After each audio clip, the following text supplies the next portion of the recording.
Et ce sont les coups de cœur culture de Christophe Combarieux. Bonjour Christophe. Bonjour Aurélie, bonjour Damien. Vous nous faites revisiter ce matin les grands classiques. Vous nous emmenez à l'Opéra de Paris pour le Cid de Massenet avec Roberto Alagna.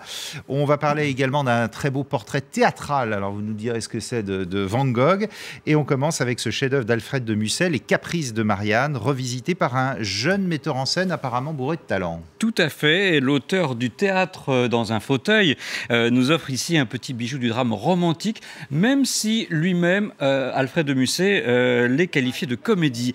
On a affaire à une jeunesse qui a du mal à se retrouver dans son temps, tiraillée dans la plus grande incompréhension entre les notions de fidélité, de vertu, d'amitié, mais aussi de passion et de liberté. Ces Caprices de Marianne sont aussi une pièce qui rend un très bel hommage à la femme et qui la comprend dans ses désirs d'émancipation. Et sur quoi repose le parti pris de la mise en scène ? Eh bien, Stéphane Perran, qui est franchement un très très bon jeune metteur en scène et qui en plus interprète le rôle d'Octave, qui est le confident de Marianne dans la pièce, a voulu créer une ambiance anxiogène, que ce soit par des décors assez sombres, imposants, l'exaltation de l'alcool, de la violence, l'utilisation des masques pour la scène du carnaval. Il y a aussi une bonne tenue du rythme propre justement à mettre en exergue, je dirais. Voilà. Et puis, très très belle performance des comédiens, entre autres Margot Vandenplaats dans le très beau rôle de la belle Marianne, Guillaume Bienvenu, Stéphane Perran lui-même, Axel Blinde, Robin Laporte. C'est au 20e théâtre si vous voulez en voir un extrait. Entre elle et moi est une muraille imaginaire que je n'ai pu escalader. Si tu lui écrivais. Elle déchire mes lettres, ou me les renvoie. Et si t'en aimais une autre, allez bien avec moi, Rosalinde. Le souffle de ma vie est à Marianne. Elle peut, d'un mot, de ses lèvres, l'anéantir ou l'embraser. Vivre pour une autre ne serait plus difficile que de mourir pour elle. Heureusement, vous en avez encore une goutte sur les lèvres qui se mêle à toutes vos paroles. Et comment s'appelle ce lait merveilleux? L'indifférence. Vous ne pouvez ni aimer, ni haïr. Et vous êtes comme les roses du Bengale, Marianne. Sans épines et sans parfum. Voilà, très très belle production. Ça paraît moderne. C'est très moderne et en même temps très très très fort. Le décor est vraiment magnifique.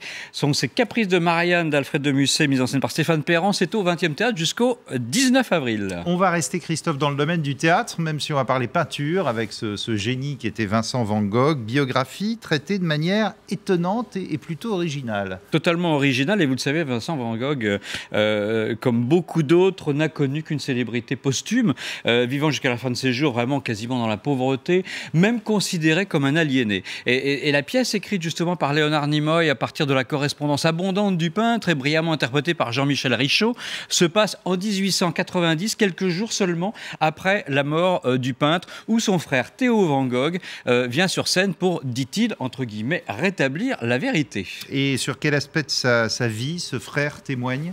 Alors c'est justement ce qui est très intéressant justement, c'est que la pièce se concentre davantage sur l'homme que sur son travail. On y apprend par exemple qu'il avait une foi incroyable en Dieu, ses angoisses, son manque de confiance en lui, ses instabilités. Enfin, c'était un personnage vraiment très très particulier. Biographie théâtrale, ça consiste en quoi ? Alors c'est un genre qui effectivement est très très difficile. Je dois franchement reconnaître qu'on ne s'ennuie pas une seconde. La scénographie propose des éléments franchement formidables. On retrouve des éléments simples comme des chevalets, des lettres manuscrites tombant du plafond, des tableaux emblématiques de Van Gogh qui défilent au cours du récit. On ressort presque avec un sentiment de proximité intime envers Van Gogh. C'est au Ciné 13 Théâtre et il faut se dépêcher parce qu'il ne reste plus qu'une semaine.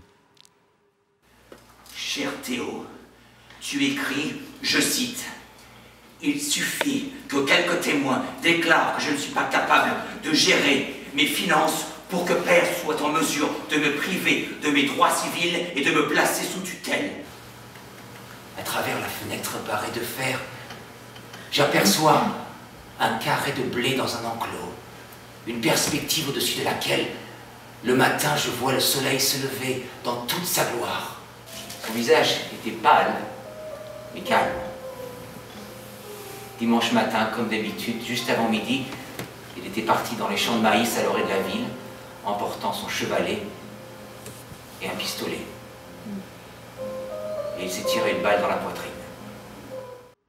Voilà, Vincent Van Gogh au Ciné 13 Théâtre, c'est à Montmartre. Vous pouvez aussi aller à Auvers-sur-Oise ce week-end, là où Van Gogh a terminé ses jours, malheureusement.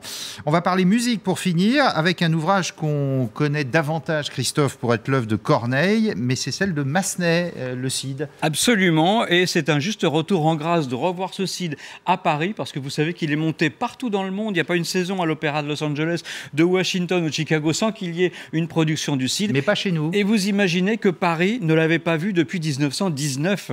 C'est quand même assez fou. À Marseille, puisque cette production qui est faite par Charles Roubaud, très belle production, très, très imposante, n'avait pas été montée dans la cité phocéenne depuis mars 1937. Et alors là, vraiment, c'est un grand bonheur. Le public réserve un triomphe aux acteurs, aux comédiens, aux chanteurs. Un casting de rêve. Roberto Alagna dans le rôle de Rodrigue, bien évidemment. Sublime infant d'Annick Massis et une révélation qui est Sonia Ganassi dans le rôle de Chimène.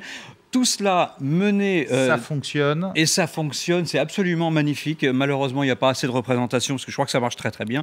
Et puis surtout dans la fosse, le dieu absolu pour défendre la musique française, c'est Michel Plasson, qui rend enfin ses lettres de noblesse à ce répertoire flamboyant et brillant. Voilà. À l'Opéra de Paris, on regarde jusqu'au 21 avril. Tout de suite un extrait, regardez.